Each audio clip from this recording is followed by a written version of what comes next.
A lot of trouble with my voice, too, when I had gained all that weight. After the death of Carl Dean, something shifted in Dolly Parton. For decades, she laughed off the rumors, danced around the gossip, and protected the private world she shared with her famously reclusive husband.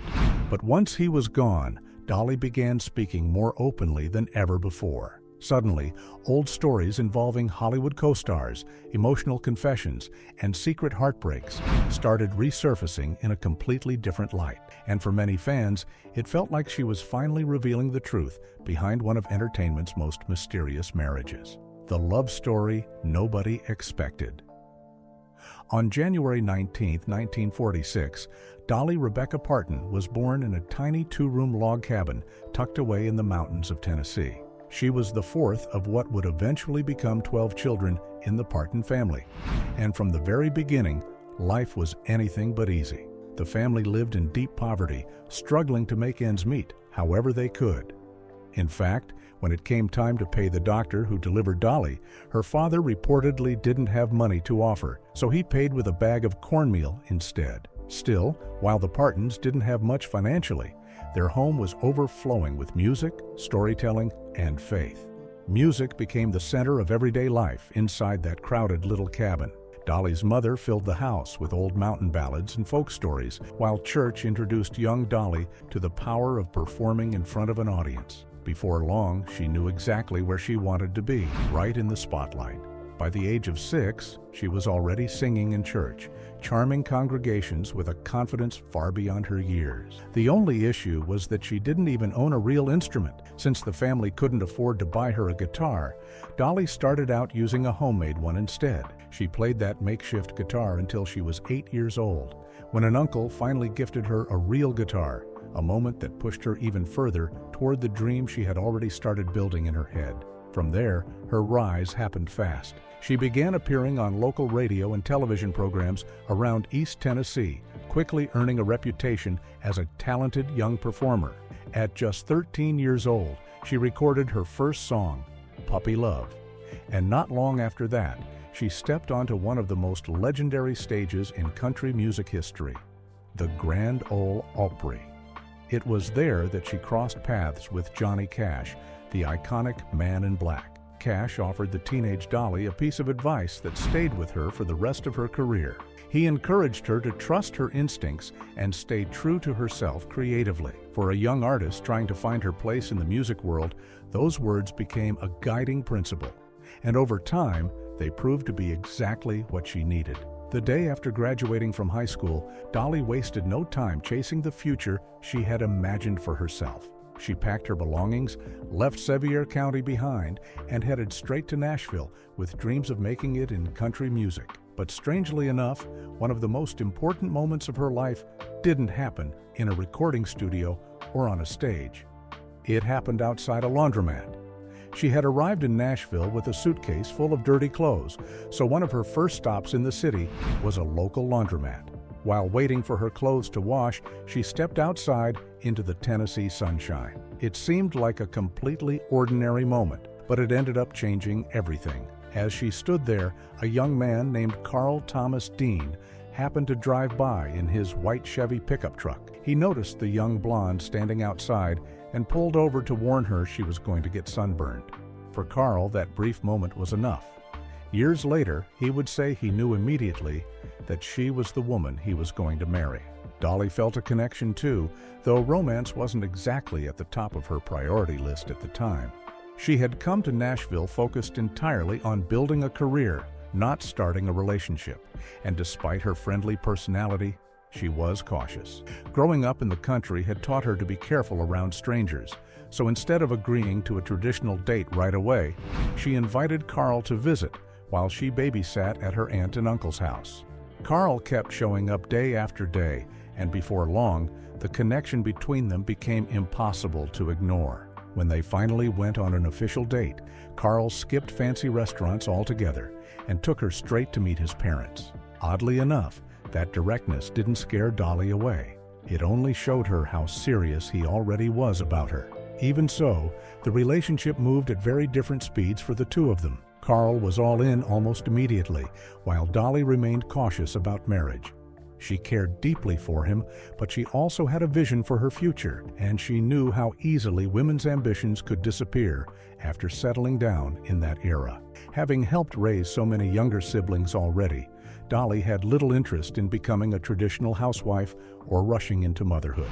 She wanted independence, freedom, and the chance to build something for herself. Fortunately, Carl turned out to be very different from the stereotypical husband of the 1960s. Quiet and grounded, he had no problem handling household responsibilities and preferred staying far away from the spotlight. Friends and family often described him as ruggedly handsome, carrying the kind of presence that reminded people of a mix between Clint Eastwood and the Marlboro Man. But perhaps the biggest reason their relationship worked so well was because they wanted completely different things from fame. While Dolly was chasing stardom, Carl wanted absolutely nothing to do with show business. He visited the recording studio once while she was working on Dumb Blonde in the mid-1960s, but the experience only confirmed that entertainment life wasn't for him. Listening to the same song repeated over and over during recording sessions was more than enough to send him right back home. Before getting married, the couple reportedly sat down and made a few simple agreements about how their relationship would work.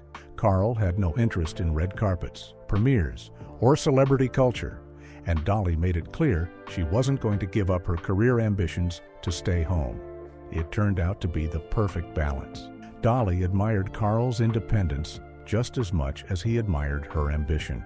In 1966, the couple officially married. Dolly was only 20 years old, while Carl was 23.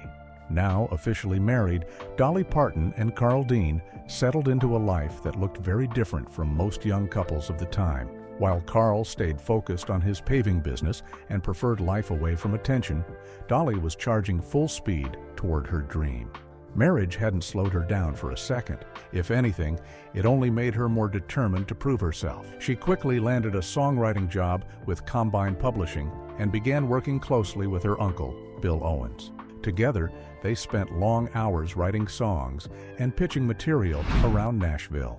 Dolly was already showing signs of being a gifted songwriter, but there was one problem. She didn't just want to write the hits. She wanted to sing them herself. That dream, however, hit resistance almost immediately. After signing with Monument Records, Dolly found herself being pushed in a completely different direction. Executives at the label didn't believe her high-pitched soprano voice fit country music. Instead of letting her lean into her Appalachian roots, they steered her toward a softer bubblegum pop sound, convinced it would make her more marketable. Dolly tried to make it work, but the results were disappointing. Most of the singles struggled to gain traction, aside from a modest success with Happy, Happy Birthday Baby. Deep down, she knew the music didn't truly represent who she was. Then that breakthrough finally arrived in 1966, when one of the songs she wrote climbed to number 6 on the country charts. Suddenly, the people at Monument Records started realizing they may have badly underestimated her instincts. They finally allowed her to record country music, and Dolly wasted no time proving them wrong. She released Dumb Blonde, which climbed into the country charts, followed by Something Fishy, which performed even better. Just like that, the pop experiment was over. Nashville was finally hearing the real Dolly Parton. Then, in 1967, she released her debut album, Hello, I'm Dolly. The album introduced audiences to a performer who felt both fresh and familiar at the same time. Critics responded warmly, and the project spent weeks on the Billboard country charts. For the first time, it truly felt like Dolly was beginning to carve out her place in the industry. But just as momentum started building, she walked straight into another challenge. That same year, Porter Wagoner invited her to join The Porter Wagoner Show, one of the biggest platforms in country music at the time. On paper, it looked like the opportunity of a lifetime. In reality, her first appearances were brutal. Dolly had been brought in to replace the beloved Norma Jean, and audiences made it very clear they weren't happy about it.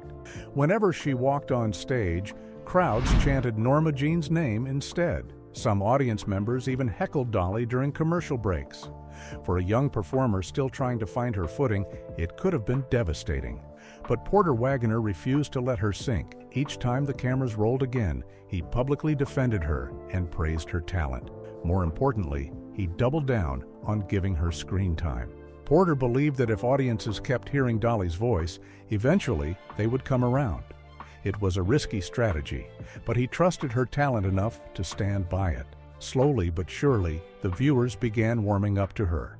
Fans started connecting with the chemistry between Porter and Dolly during their duets, and before long, many of the same people who had rejected her were now embracing her as a rising star. Behind the scenes, Porter was also fighting for her future in another way. At the time, he was already successful with RCA Records and became convinced the label needed Dolly too. RCA eventually agreed, though they had one condition: she needed to record duets with Porter. In 1967, the pair released The Last Thing on My Mind, and by the following year, it had become a top 10 hit. RCA immediately saw the commercial potential of the duo and pushed heavily into the partnership. To the label, Porter and Dolly looked like country music gold. But Dolly never lost sight of her bigger goal. Even while the duets kept climbing the charts, she remained determined to succeed as a solo artist. That created a frustrating contradiction in her career. The collaborations with Porter Wagoner were thriving, while her individual singles struggled to reach the same heights. The tension became even more obvious in 1968 when the Country Music Association named Dolly and Porter Vocal Group of the Year. It was a major achievement, yet there was likely a bittersweet side to it. Dolly was earning recognition as part of a team while still fighting to prove herself alone. Both Dolly and Porter could feel that something needed to change. At that point, Porter wasn't just her duet partner anymore. He had also become her co-producer, and together they started looking for a way to break through the wall surrounding her solo career. Eventually, they decided to take a gamble on something unexpected. Dolly went into the studio and recorded Mule Skinner Blues, a song traditionally associated with male performers. It was a bold move, and nobody knew how country audiences would react to hearing a woman tackle a song with that kind of rough-edged energy. The gamble paid off in a massive way. The track shot up the charts and became one of the biggest solo successes of her career so far. Suddenly, listeners were hearing Dolly differently. She wasn't just the sweet girl singing duets beside Porter Wagoner anymore. She was becoming a powerhouse in her own right. Then came the moment that changed everything. Not long afterward, Dolly released Joshua, a song she had written herself. The track climbed all the way to #1 on the country charts, giving her the first chart-topping hit of her career. After years of fighting to be heard, Dolly Parton had finally arrived. But success on that level brought an entirely new challenge waiting just around the corner: figuring out how to balance global fame with a husband who wanted absolutely nothing to do with the spotlight. The marriage nobody understood. As Dolly Parton's fame continued growing across the country music world, her husband, Carl Dean, found himself pulled into a spotlight he never wanted in the first place. Every now and then, he would drive Dolly to appearances at the Grand Ole Opry, quietly supporting her from the sidelines. But according to those close to the couple, Carl had absolutely no interest in the flashy side of celebrity life. The tuxedos, cameras, reporters, and endless attention didn't impress him at all. If anything, he found the whole thing exhausting. Carl was the kind of man who simply wanted to live a normal, private life. But once Dolly became a household name, even the simplest errands became difficult. A quick stop at an auto parts store could suddenly turn into a swarm of autograph requests. Fans would approach him at restaurants, ball games, or anywhere else they recognized him, hoping to get closer to the woman married to one of country music's fastest rising stars. On one occasion, Dolly and Carl were sitting together at a restaurant when fans started making their way over to the table. Carl immediately became irritated by the attention, but Dolly, already learning how to handle fame with ease, brushed it off and reminded him the fans weren't really there for him anyway. As the invitations to award shows and high-profile events started pouring in, Dolly hoped Carl might occasionally join her for the big moments. Eventually, he agreed to attend a major award ceremony in Nashville. He even rented a tuxedo for the occasion and tried to make the best of it, despite clearly feeling uncomfortable from the start. The night quickly became unforgettable for all the wrong reasons. The moment the event ended and they headed back to the car, Dolly noticed Carl practically tearing pieces of the tuxedo off as fast as he could. The stiff clothes, the formal atmosphere, and all the attention had completely drained him. Once they were alone, Carl finally told Dolly exactly how he felt. He loved her, supported her career fully, and wanted her to succeed. But he also knew that world simply wasn't for him. He had no desire to spend his life attending glamorous industry events or pretending to enjoy a lifestyle that made him miserable. Dolly understood immediately. From that point on, she stopped asking him to attend those functions, and the two settled into a rhythm that worked perfectly for them. While Dolly handled the spotlight, Carl stayed grounded far away from it, and somehow that balance became one of the strongest parts of their relationship. Friends close to the couple later revealed that their favorite moments together were often the simplest ones. Producer Fred Foster once shared that Dolly and Carl loved taking road trips together. They would travel out west for camping trips or head down to Florida for a little sunshine and quiet time away from the chaos. Carl hated flying, so many of their adventures happened behind the wheel of a car, cruising through small southern towns and back roads together. To outsiders, their marriage may have seemed unusual, especially compared to the glamorous celebrity relationships people expected to see in Hollywood. But for Dolly and Carl, that quiet simplicity was exactly what made it work. Carl even carried that attitude into one of Dolly's biggest creations, Dollywood. Instead of using backstage entrances or special treatment, he reportedly preferred standing in line and buying his own ticket like everybody else. He had no interest in using Dolly's fame to elevate himself. He wanted to blend into the crowd and live life on his own terms. While Carl stayed far away from celebrity culture, Dolly was quietly becoming one of the smartest business minds in entertainment. One of the clearest examples came during what many fans now call the Elvis incident. At one point, Colonel Tom Parker, the powerful manager of Elvis Presley, reached out with exciting news. Elvis wanted to record Dolly's song, "I Will Always Love You." For most artists, it would have been the opportunity of a lifetime. Dolly herself was a huge Elvis fan, and at first, she was thrilled.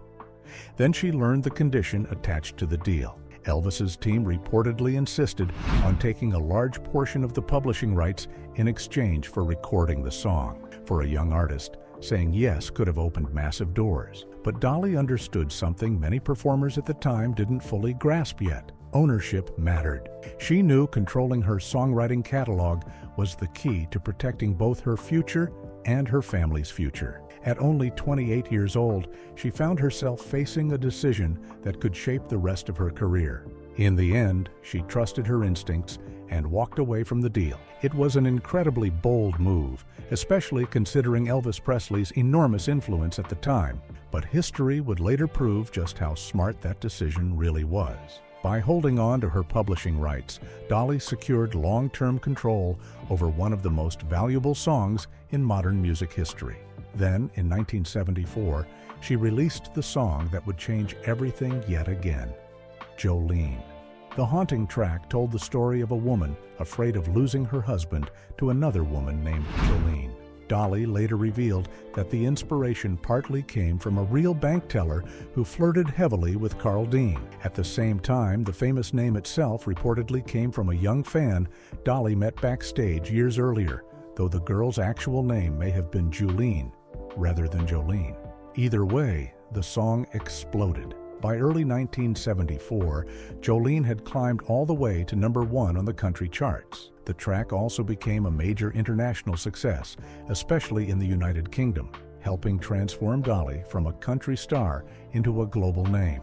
At that point, she knew beyond any doubt that her future belonged to her as a solo artist. But behind the scenes, there were still frustrations bubbling beneath the surface. Despite constant touring and growing fame, Dolly realized she wasn't earning nearly as much money as people assumed. After expenses and industry cuts, the profits were far smaller than expected. Fed up, she traveled to New York to confront record executives directly. Never one to hold back, Dolly reportedly delivered a fiery speech demanding they market her properly. She believed they were failing to understand exactly what kind of star they had sitting in front of them. And honestly, she was right. As the years passed, Dolly Parton's fame, influence, and business empire continued growing larger and larger. Yet through all of it, Carl Dean remained almost completely unchanged. He avoided interviews, ignored Hollywood culture, and shut down reporters whenever they tried digging into his private life. He didn't mind sharing a casual conversation over a beer or chatting about everyday life, but discussing Dolly publicly was always off limits. That separation became one of the defining features of their marriage. While Dolly belonged to the world, Carl belonged to himself. The tragic end of Carl. A heartbreaking chapter in Dolly Parton and Carl Dean's story began unfolding in 2019, when reports surfaced that Carl had been diagnosed with Alzheimer's disease. For a man who had spent most of his life fiercely independent and determined to stay out of the spotlight, the illness slowly began taking away the quiet life he valued so deeply. Over the following years, Carl's condition reportedly declined rapidly. The disease brought wave after wave of complications, and those close to the couple described the situation as devastating for both of them. Dolly, who had spent decades balancing a non-stop career with long stretches away from home, suddenly found herself taking on a completely different role: caregiver. By early 2025, it was clear just how serious Carl's condition had become. Dolly reportedly spent most of her time by his side, rarely leaving him alone as his health continued worsening. Alzheimer's had left him increasingly confused and disoriented, often struggling to recognize his surroundings. On top of the neurological decline, he was also battling additional health problems, including gallbladder complications, high blood pressure, and a weakened heart. Friends and insiders described a heartbreaking transformation. Carl, the deeply private man who once loved driving through small southern towns or quietly blending into crowds at Dollywood, had become almost entirely housebound. His appetite reportedly faded, and moments of confusion sometimes led to emotional outbursts that were difficult for everyone around him. Then came the COVID-19 pandemic, which added even more fear and stress to an already painful situation. Because Carl's immune system had become so fragile, Dolly reportedly went to extraordinary lengths to protect him. Staff around the house were reduced to only a handful of trusted people, and even family visits became extremely limited. Those close to her said Dolly was terrified that if Carl contracted the virus, his body simply wouldn't be strong enough to survive it. As difficult as it was to admit, many around the couple quietly believed that Carl's suffering had reached a point where peace might eventually become a mercy. That painful moment finally arrived on March 3, 2025. On that day, Dolly Parton shared the devastating news that Carl Dean had passed away at the age of 82. After her husband's death, Dolly Parton exposes everything. Over the years, Dolly Parton has occasionally described her marriage to Carl Dean as open, though not in the way people often assume. In Dolly's world, it had much more to do with harmless flirting, playful teasing, and allowing each other room to breathe, rather than any kind of secret Hollywood scandal. Dolly has long admitted that both she and Carl enjoyed flirting with other people from time to time, but she always made it clear that the line stopped there. Beneath all the jokes and playful comments, the foundation of their marriage remained surprisingly strong and deeply loyal. Still, that didn't stop decades of rumors from swirling around her. As Dolly became a major movie star during the 1980s, tabloids constantly linked her to famous leading men she worked alongside. Audiences saw the chemistry she shared with actors on screen and immediately started imagining there had to be something happening behind the scenes too. One of the biggest names tied to those rumors was Burt Reynolds. In 1982, Dolly starred alongside Reynolds in The Best Little Whorehouse in Texas, a film that became both a commercial success and one of the most talked about projects of her acting career. Dolly later admitted she had a genuine crush on Burt during filming, and honestly, it was easy to see why audiences believed the gossip. Their chemistry on screen felt natural, playful, and full of energy. Rumors quickly exploded, claiming the two had become romantically involved behind the scenes, much like the speculation that had once surrounded her relationship with Porter Wagoner years earlier. But according to Dolly, the rumors were never true. She openly acknowledged finding Burt attractive and enjoying the flirtation during filming, but insisted it never became an actual affair. To Dolly, playful chemistry was simply part of her personality. She understood entertainment better than almost anyone and knew exactly how to keep audiences intrigued without ever truly crossing the line. Oddly enough, Carl Dean eventually learned to laugh off much of the tabloid gossip too. Dolly once shared that the two of them would sometimes stand in grocery store checkout lines together and spot magazine covers screaming about her supposed romances with Burt Reynolds. Instead of becoming consumed with jealousy, Carl gradually accepted that rumors simply came with the territory of being married to a superstar. Then came another famous co-star, Sylvester Stallone. After the success of The Best Little Whorehouse in Texas, Dolly wanted to make another musical film. This time, she chose Stallone as her leading man for the 1984 movie Rhinestone. At the time, Dolly was reportedly struggling through a difficult period emotionally and physically. She later admitted she had been dealing with depression and health challenges, and Stallone's humor and upbeat personality helped lift her spirits during filming. Although Rhinestone wasn't exactly a massive critical success, the experience itself became one of Dolly's favorite projects because of how much fun she had working with Stallone. Their chemistry spilled into interviews, press appearances, and even the movie itself.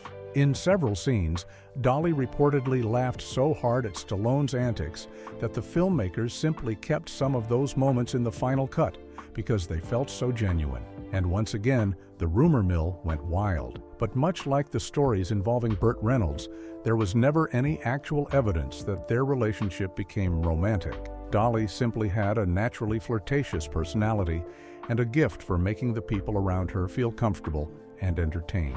Another man frequently linked to Dolly over the years was Kenny Rogers. Unlike her complicated history with Porter Wagoner, Dolly's relationship with Kenny Rogers was remarkably warm and stable for decades. The two collaborated constantly, toured together, and created some of the most beloved duets in country music history. Their chemistry felt so authentic that many fans simply assumed they had to be secretly in love. But Dolly repeatedly insisted their relationship was purely platonic. She adored Kenny deeply, but more like family than a romantic partner. Their playful flirting on stage became part of the act, something both performers leaned into because audiences loved it. Dolly understood that a little mystery and teasing could help keep fans emotionally invested in the music. Even Kenny's wives reportedly dismissed the romance rumors over the years, viewing the connection between him and Dolly as genuine friendship rather than anything inappropriate. Still, Dolly later admitted there was one emotional relationship during her marriage that affected her far more deeply than any public rumor ever did. She described it not as a physical affair, but as an affair of the heart. The man at the center of it was Greg Perry, one of her band leaders and musical collaborators. Dolly became intensely drawn to him because of his intelligence and musical talent. According to those close to her, she fell hard emotionally, even though the relationship apparently never unfolded the way she hoped it would. The situation became so emotionally consuming that it even strained friendships around her. Dolly's longtime friend, Judy Ogle, reportedly found it painful watching the dynamic between Dolly and Greg, often feeling pushed aside while the two grew closer. Things eventually unraveled while working on music connected to The Best Little Whorehouse in Texas. Greg Perry, despite his talent, struggled with the pressure and business side of the project. Eventually, he walked away from both the production and Dolly herself before finishing the work. The fallout devastated her. Dolly later admitted that period became one of the darkest emotional stretches of her life. The heartbreak inspired the song, "What a Heartache," but even writing music wasn't enough to fully ease the pain she was carrying at the time. At one point, she revealed she became so overwhelmed emotionally that she briefly contemplated taking her own life. According to Dolly, it was her dog, Popeye, who interrupted that moment and brought her back emotionally before she could do something irreversible. She later described the experience as deeply spiritual and believed the dog's presence helped save her life during a period of intense despair. After surviving that chapter, Dolly reportedly decided she never wanted to put herself through that kind of emotional turmoil again. Despite all the public rumors and flirtation throughout the years, she always maintained that Carl Dean remained the true love of her life. And in typical Dolly fashion, even her lighter celebrity crushes eventually became part of her comedy routine. One of her favorite targets in recent years has been Jimmy Fallon. Whenever Dolly appeared on The Tonight Show, starring Jimmy Fallon, the two often leaned into playful flirtation that audiences absolutely loved. Fallon openly adored Dolly, while Dolly treated the exchanges like a masterclass in comedic timing and Southern charm. One especially memorable interview happened while Dolly was promoting music connected to the film Dumplin', starring Jennifer Aniston. During the conversation, Dolly casually revealed that Carl Dean had always had a huge crush on Jennifer Aniston. Then, with perfect comedic timing, she pushed the joke even further, making comments so outrageous that Jimmy Fallon nearly fell out of his chair trying to recover from the conversation. The audience erupted. Fallon struggled to regain control of the interview, and Dolly sat there completely unfazed, clearly enjoying every second of the chaos she had created. Moments like that perfectly captured why Dolly Parton remained such a beloved entertainer for so many decades. She knew exactly how far to push a joke, exactly how to make audiences laugh, and exactly how to keep people talking without ever truly revealing too much about her private world. And Jimmy Fallon was hardly the first talk show host she had charmed that way. Years earlier, she had developed the same playful dynamic with David Letterman.